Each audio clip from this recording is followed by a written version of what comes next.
Why do I not eat the fish I catch? In this video, I'm going to answer that question.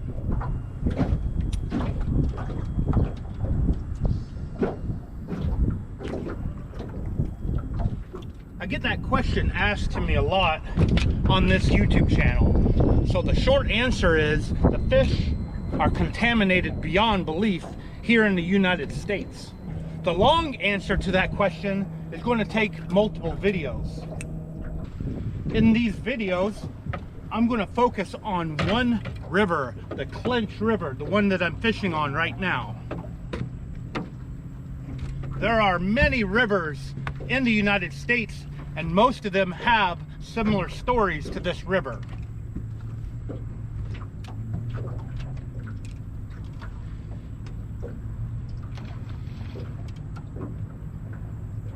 The crazy things that have gone into the Clinch River have gone into the Tennessee River and the Mississippi River, and by this point in time it's going into the Gulf of Mexico. And this is only one tributary in this entire system.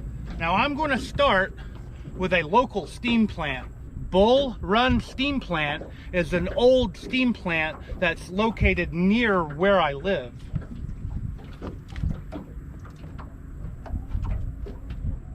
And it is a very problematic steam plant.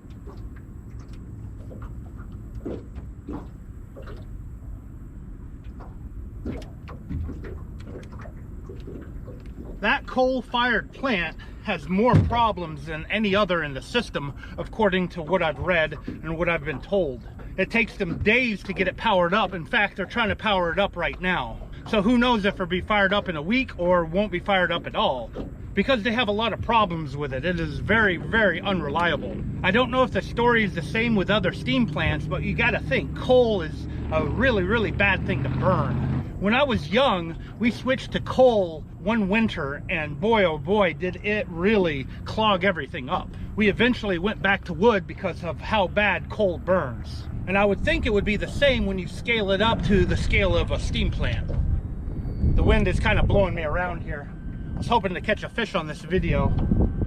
If anything, I have an interview with somebody who lived near this plant years ago before the scrubber was put into place. She's the grandmother of one of my friends. Now, the interview with her was about an hour or more, and I've condensed that down to about 4 minutes. 4 minutes is still kind of long for YouTube, but I would highly suggest listening to the entire interview. I would hope it would change your mind about coal and possibly eating fish out of any of the waterways around here. But without further delay, here's the 4-minute interview. Go ahead and tell me what you told me a while back about Bull Run Steam Plant.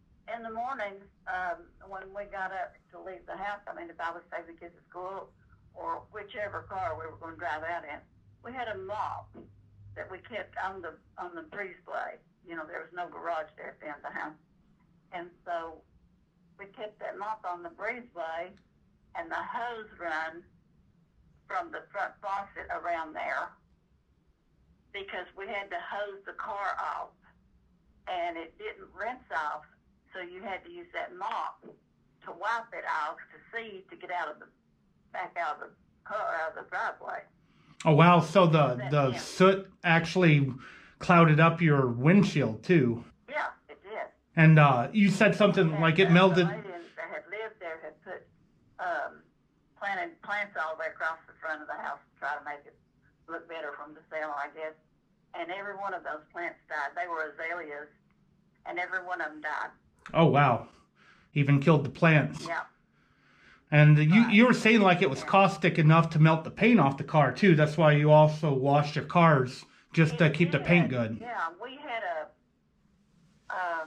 oh shoot, what was that thing? It was a big car. I'll think of it after a while. But at any rate, it was a really big car, and I came out one day to get something out of the car and noticed that there was paint flecking around the edge of the top of the car, the roof of the car.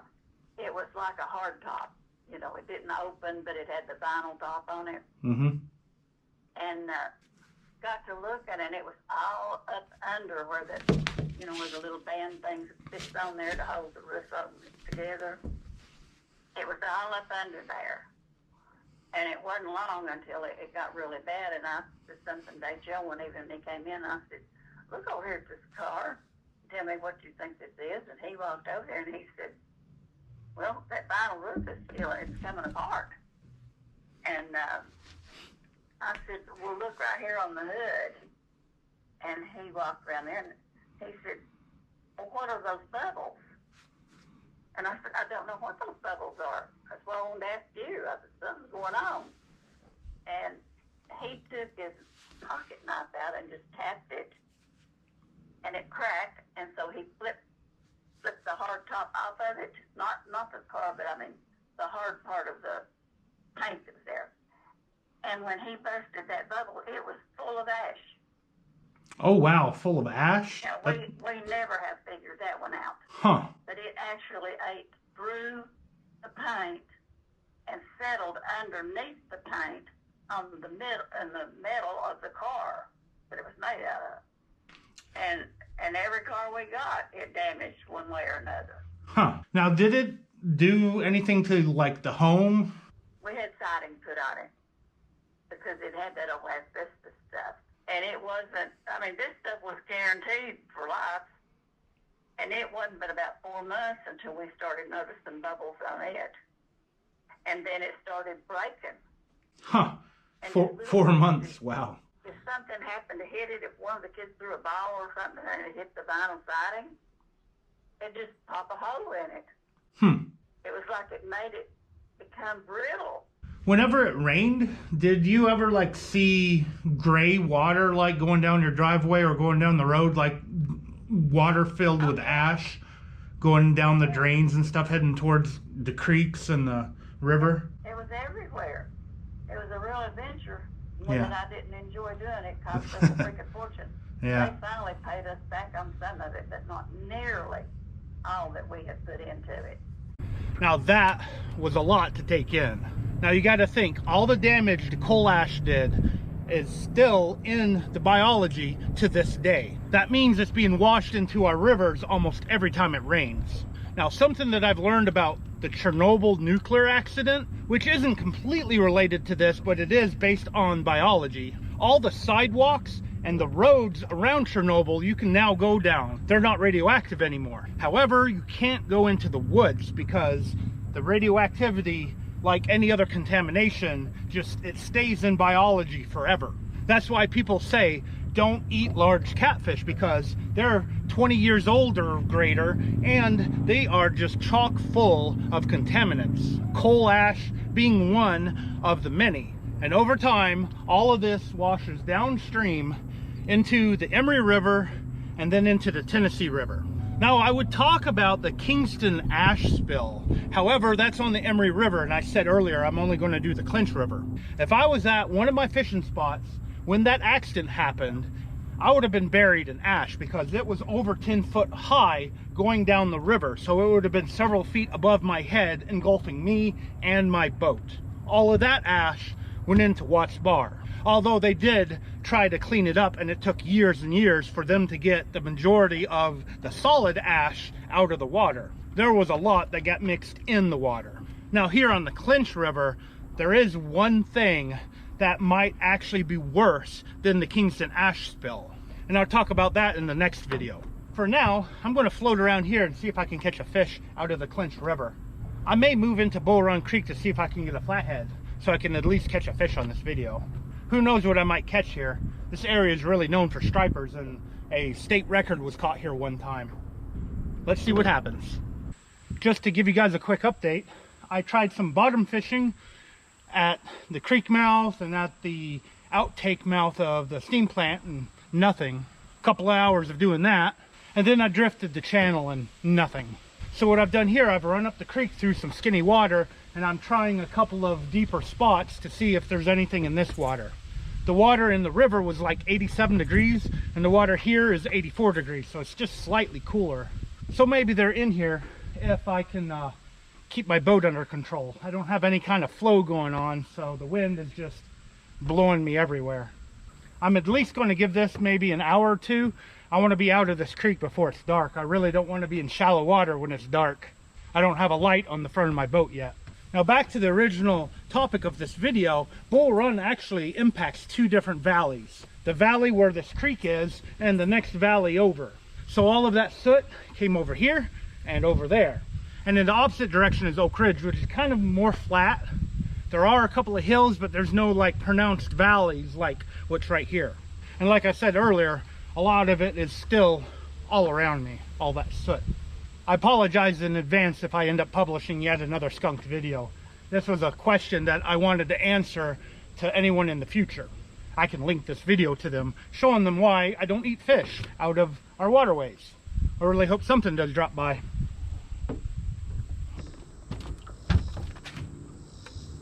Oh. Got something. A lot of wood down there. And it's not that deep of water. Awesome! Channel cat. It's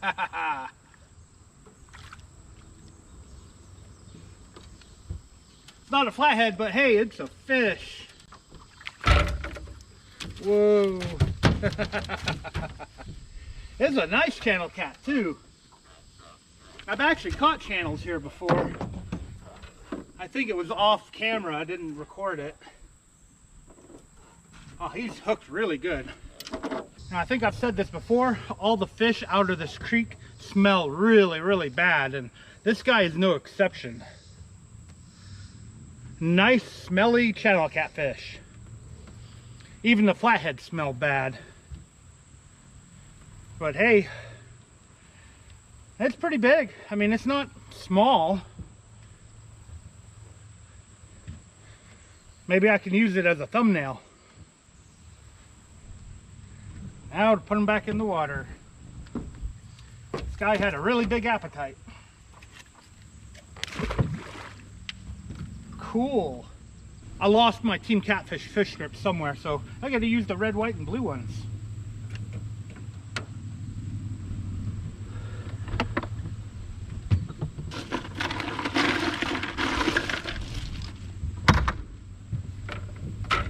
Of course, I'm using fresh skipjack. That's the bait choice. All three of these pieces were chunk pieces, so I'm going to put a head out. Maybe a big flathead will drop by.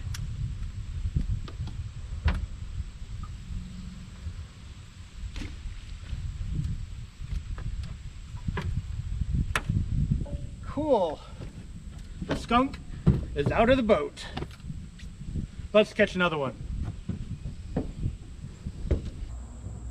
Well, something's come up, so I have to work my way out of this creek area and get back to the ramp. It's cut this fishing trip a little short, but I don't know, I've been out here 3 or 4 hours and caught a fish, so success. So in this video, I got to catch a fish and I got to talk about the contamination that's in our waterways. The contamination side of this video is a little bit serious, but hey, the fishing side is always fun. Like some say, it is what it is. Just go out, catch some fish, and release them. Let's not catch any cancer earlier than when we were supposed to. Anyway, I hope you guys learned something new with this video, and stay tuned for at least 2 more videos about contaminated water. The next one is going to be about Oak Ridge solvents, and then the one after that is radioactive catfish. And since both of them are in areas where there's some nice blues, I really hope I can catch a couple while talking about that. And I do have other videos in mind that might be before those videos. Most of the time I'm throwing rods in the boat and going fishing to see what I can catch. So I don't always plan things out. And as some of you have seen in the past, sometimes the things I do plan out don't go according to plan. But that's life, and I love to fish. I love editing videos too, so I want to thank you guys for taking your time out of your day to watch this video. I really, really, really appreciate it. And if you think this video is good enough, hit that thumbs up and share it with friends. More people need to know what they're eating from our waterways. Now let's see if I can get back to the ramp.